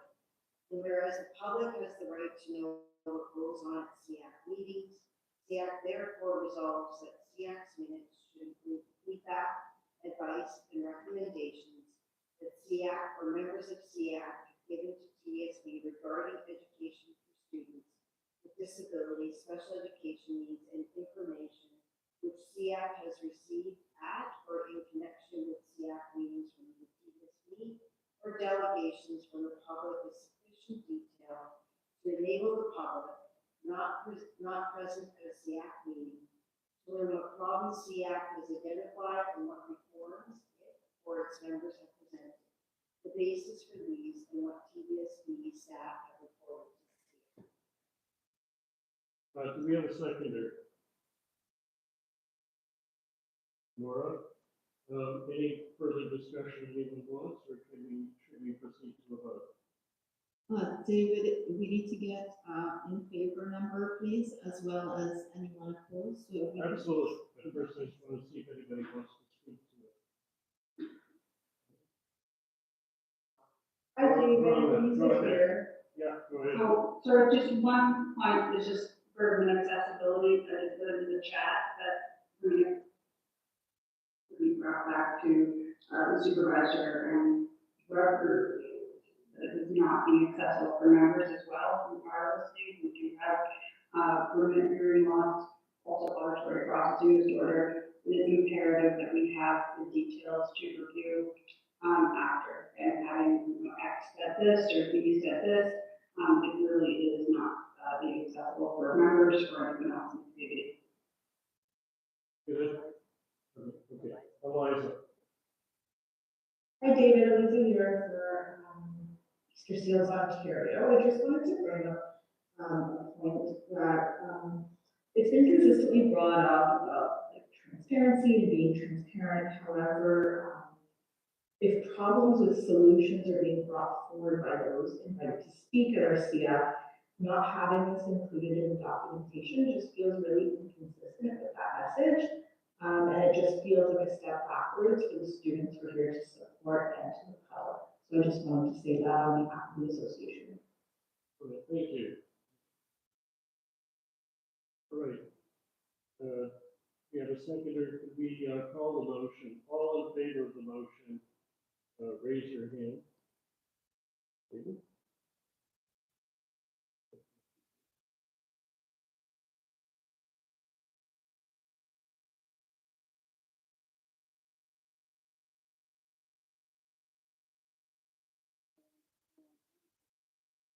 Okay, opposed if any? If we could just ask members online to take your hands down. So yeah, members online, take your hands down if you're not, if you're finished voting. I want to then call the question of opposed. Okay, opposed if any?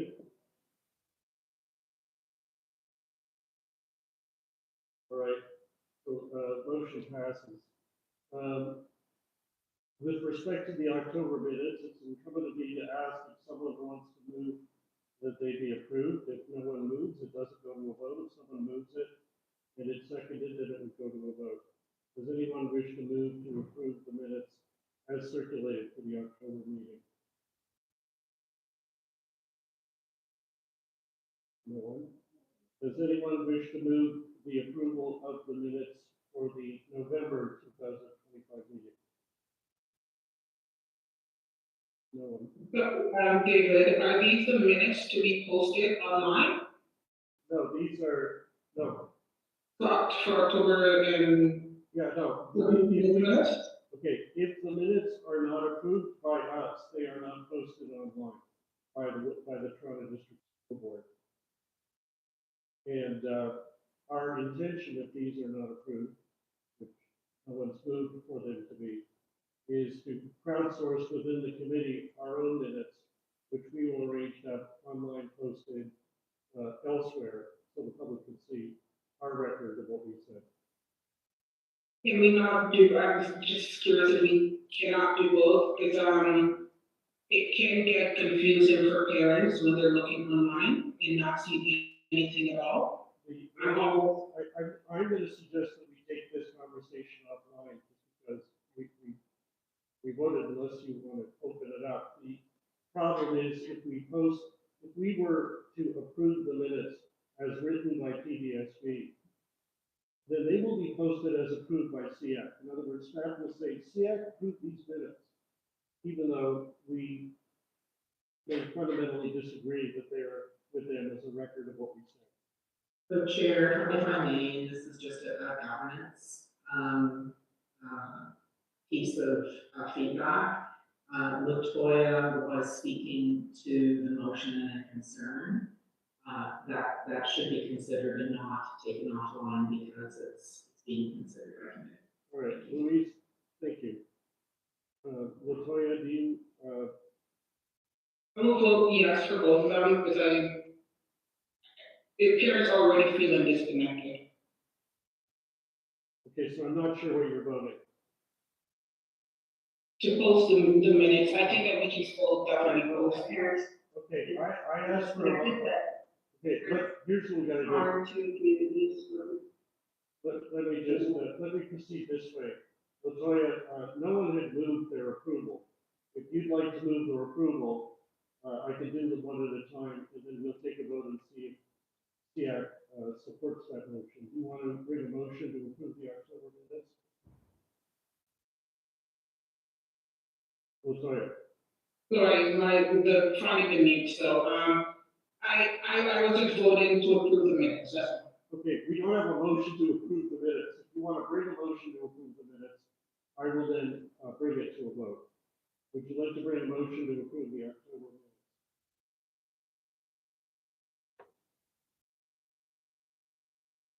Can you start because then I thought you had already brought something, that's why. No. We passed the motion that I brought forward. That's dealt with. Now, the question is, does the committee want to approve the October or the November minutes? When you wanted for a question to be considered, first someone has to move it, and then someone has to second it, otherwise it doesn't go, there's no vote on it. No one wanted, when I asked if anybody wanted to move the approval of the October minutes, nobody said yes. And so I moved on to the November meeting minutes, and no one said yes, so there's no need for a vote, because there's no motion before us to vote on. If, however, you would like to move the approval of the October minutes, I will entertain that now. I'll reopen the question. You bring the motion, we'll see if there's a second, or if there is, we will have a vote, and we'll see if it passes. If you don't want to bring the motion, then there's nothing further to discuss. Yeah, I'm not bringing a motion, I was only just stating concern. Your concern, I'm happy to note, and at least in our version of the minutes, we'll note that the absence of posted minutes could cause confusion for parents. That's something, by the way, I completely agree with. Let us now move to the leadership report.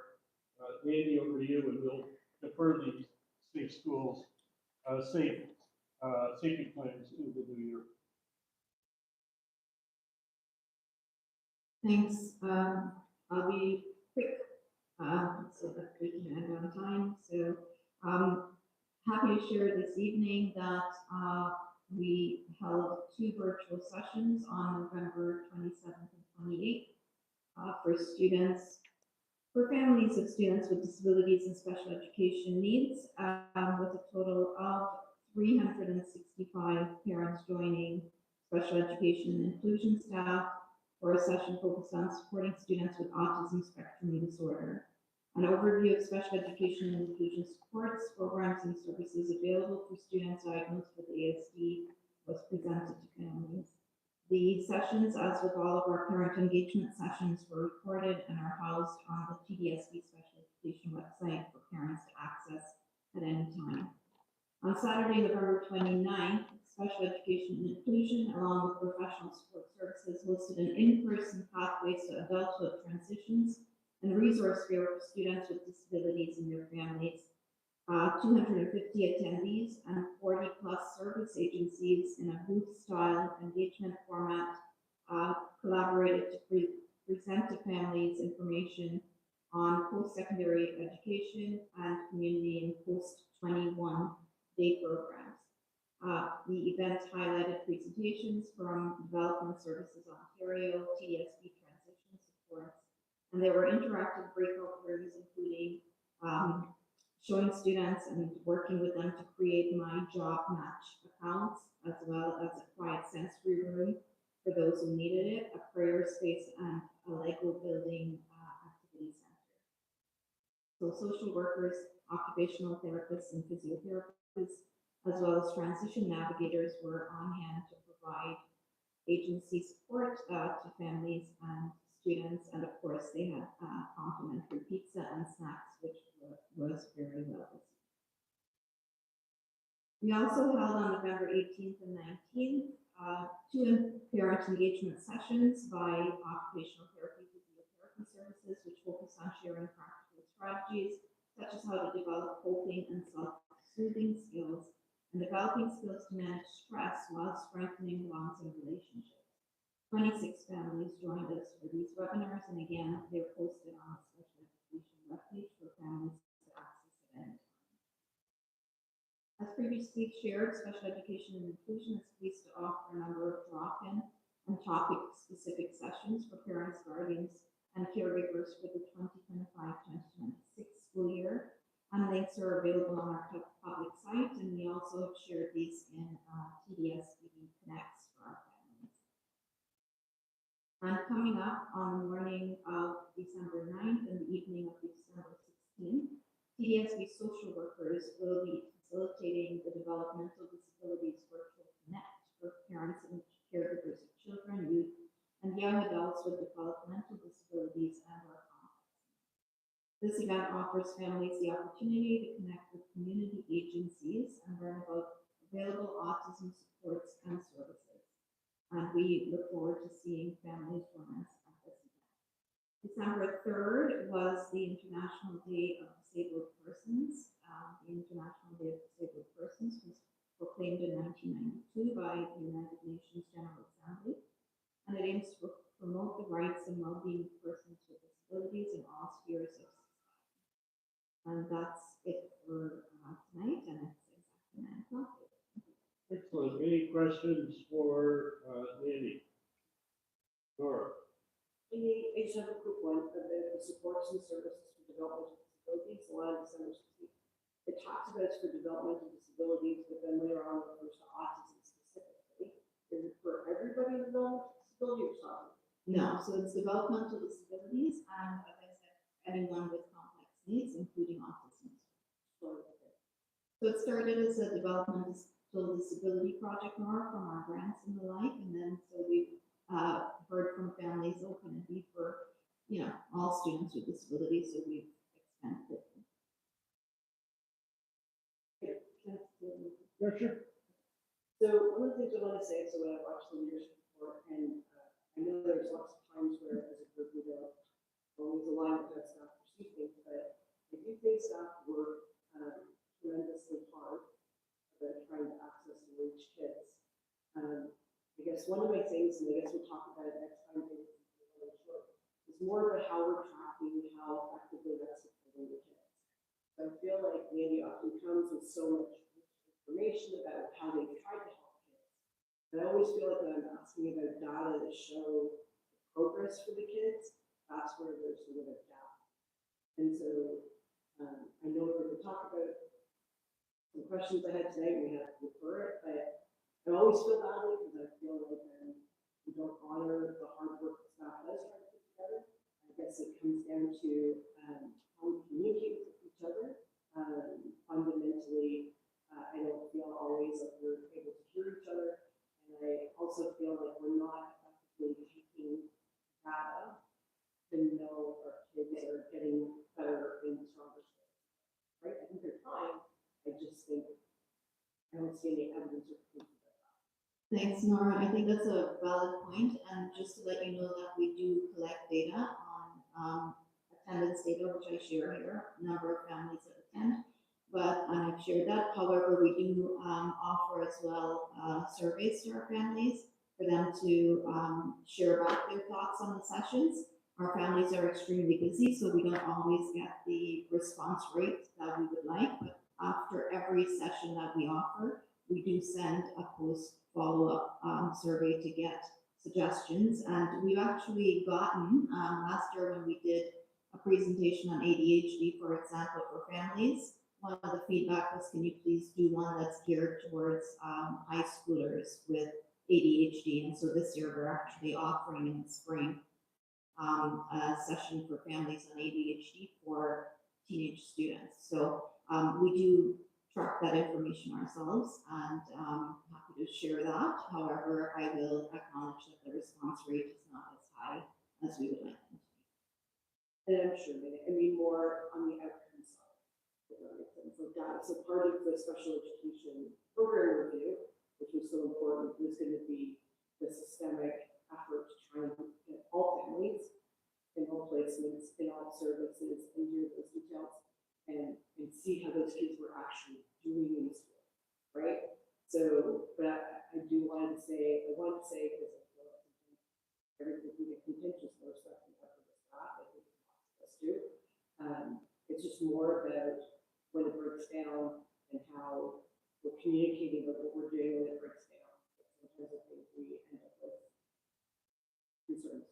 Thank you. Really appreciate the comments, Nora, and also sharing that as we move forward, and I've shared with SEAC before, our developmental disability quote unquote curriculum, but resource guide, we're actually looking to standardize how we provide supports as well as measure how our students in DD classes as well as MID-MAD intellectual disability ISPs are performing, because we know that we can't measure that the same way that we do with other students. So that pilot, as I've shared with SEAC before, is underway with full implementation for the entire district to commence September 2026. So we will actually have really concrete data on how children and the students are doing in those classes.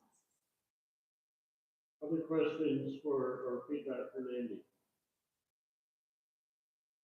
Association reports. All right, we've come to the end, close to the time. Let me just close with a couple of things. I want to again thank staff and all of you for your time. I want to wish everybody a good holiday. If you're having really difficult problems over your holidays falling asleep, I have the solution. I have a new podcast. It's called Disability Rights and Wrongs, the David Law Podcast. And I invite you to take a listen, give me feedback, offer me ideas, and of course, give me constructive suggestions. Available on all the different platforms. And it's aimed at teaching, giving folks action tips on how to do advocacy on disability issues or any social justice issues, based on the experience of people who've been battling away at the front lines for a long time. That's who you'll hear from. I want to thank you for your time tonight. I wish everyone a good holiday and a safe one, and we'll see you in January. Take care, and subject to anybody's objections, which I will not listen to, we are adjourned.